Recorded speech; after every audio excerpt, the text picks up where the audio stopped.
All right, here we go again. So we're leaving a culvert that was milepost 43.4. That means we've got 1 mile to go before we reach the bridge, and that basically means we're almost done our hike.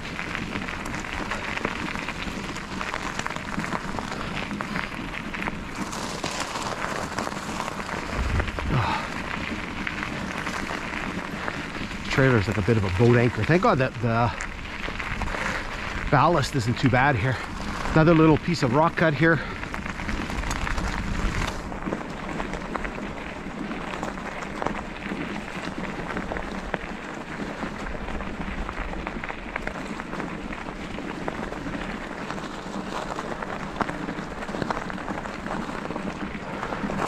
Okay, let's zoom you ahead a bit here.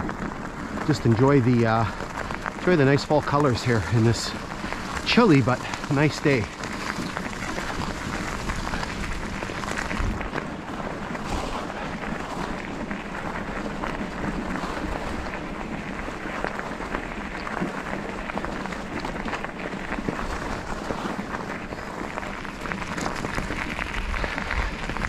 So still see pieces of telegraph pole.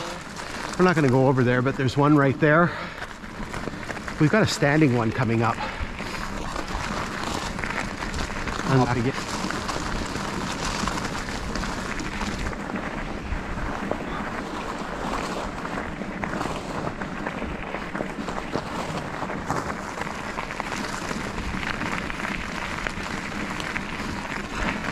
So we got another culvert here.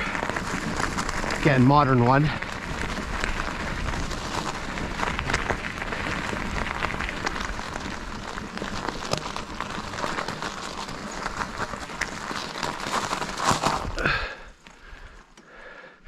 I can't read that from over here. 43.86, 144.66. Sun's back out. Bright, all these shadows, and then it's going to go back behind the cloud again. Here you can see some of the remnants of some of the logging work that was done over the years. Looks like there's a little road that goes off of there. A little opening. Here you can see a couple of old skidder tires.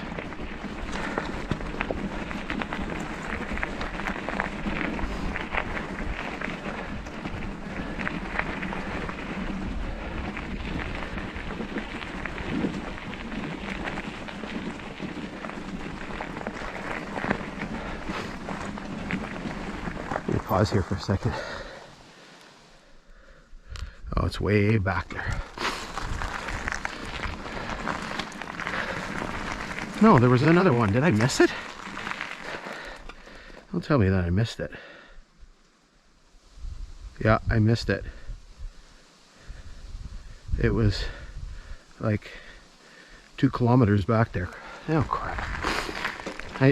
Yeah, sometimes the symbols kind of blend in together on the GPS, and I probably missed the marker I was looking for. I was looking at there was a culvert. Oh, that sucks.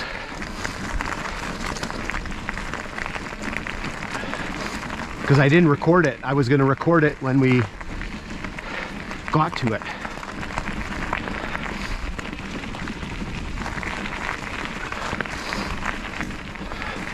Okay, so here somewhere is supposed to be milepost 44, but nowhere to be found. I've looked. We were here last fall. I looked. I looked this time. Nothing.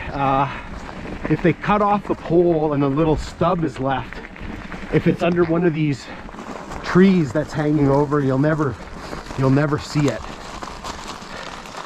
This culvert is, I think, milepost 44, so it's here somewhere. It was here somewhere. Okay, let's push ahead. There's a few things to take a look at right up here.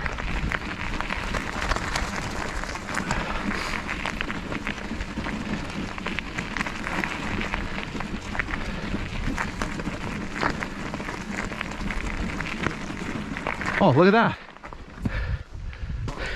You miss one, you find another one. Huh.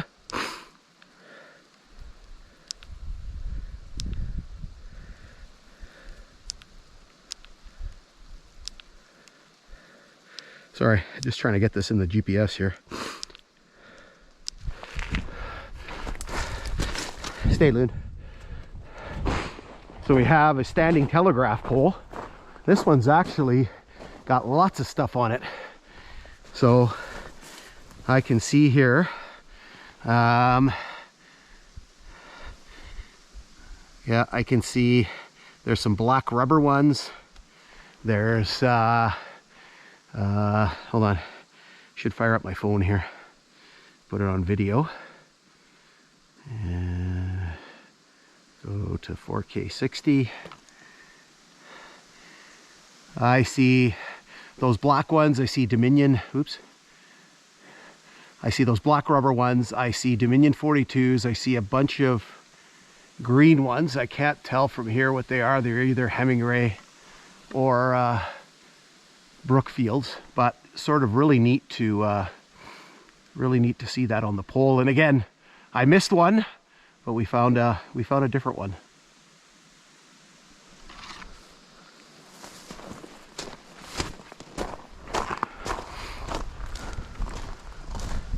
Okay, let's get rolling again here. My God, it's 12:15. I have a 2-hour drive back.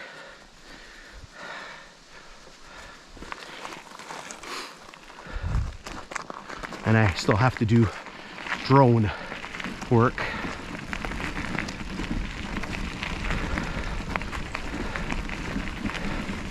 Okay. So let's zip ahead of here a little bit.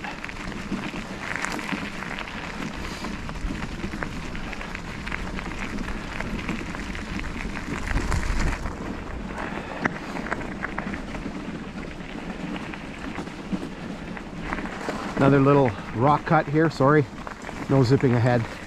You can see not very big, like 3 feet on both sides of the grade here. So again, not very much rock in this area.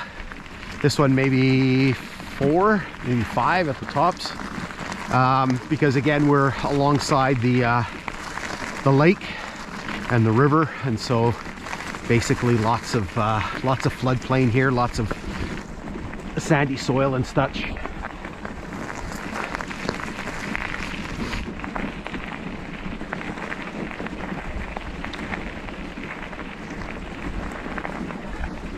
Okay, so here,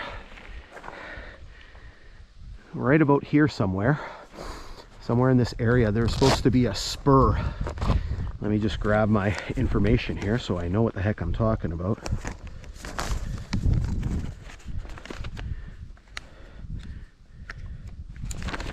So I'll flash up a timetable when I'm done, but from 1920 there was to 1922, there was at milepost 145 or 44.2, there was a spur that was connected to the east side. So this side, that was a 30-car spur that was called Horn.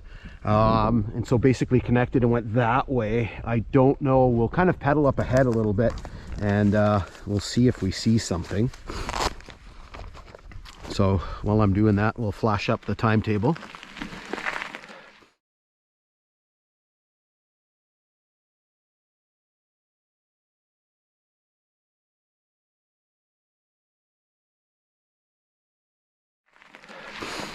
So I'm not sure what side it was on. Maybe this side, maybe right here. There is kind of a little ridge on that side here, but maybe this side would make sense here. 30 car is pretty big, yeah, there's something right there.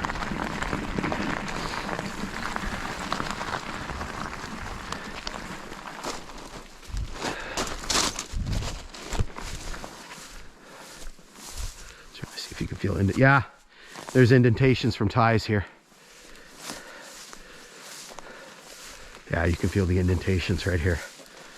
Yeah, this was the spur right here. So this is the Horn spur. Guessing logging. Oh Luna's getting antsy.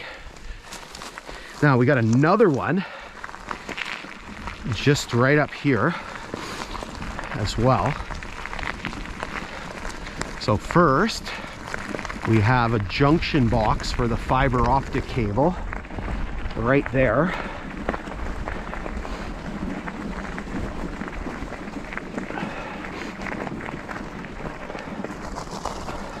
Hiding in the brush there. So 44.20. So again, right where this horn spur would have been, milepost 145 on the original lines. And then right up here, we had another spur. So again, probably the proximity of the river. I don't know if they would have been cutting and dumping, maybe cutting and dumping in the river and then floating down. Because I know this next one, this company had a sawmill on by McDermott, a place called Farlinger, the stevedore company. So they may have well been dumping in the river and then floating it out to Lake Nipigon.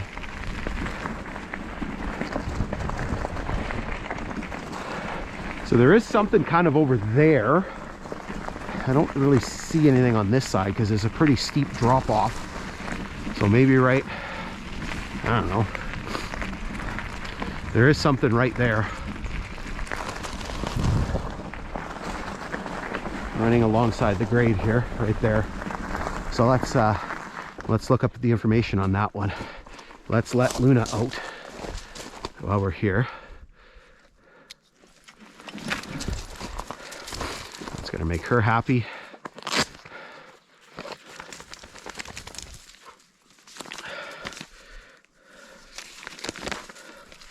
Okay, so for 1 year in 1923, the stevedore company, stevedore number 2, connected at the east end, 10-car spur.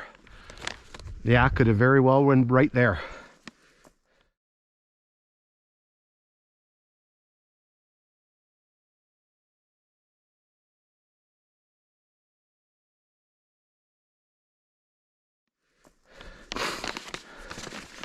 Okay, let's go to the bridge. The bridge is right here. While we're doing that, we'll just take an extra careful look for a flanger sign for the bridge. On the other side, the little nub is left, but I've looked on this side and I didn't see anything. Again, if it's in the grass here, it's going to be impossible to see. Maybe in the springtime when the grass is flattened out, you might see it.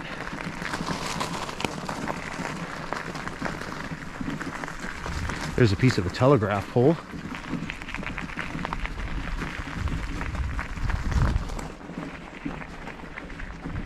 I'm not seeing anything.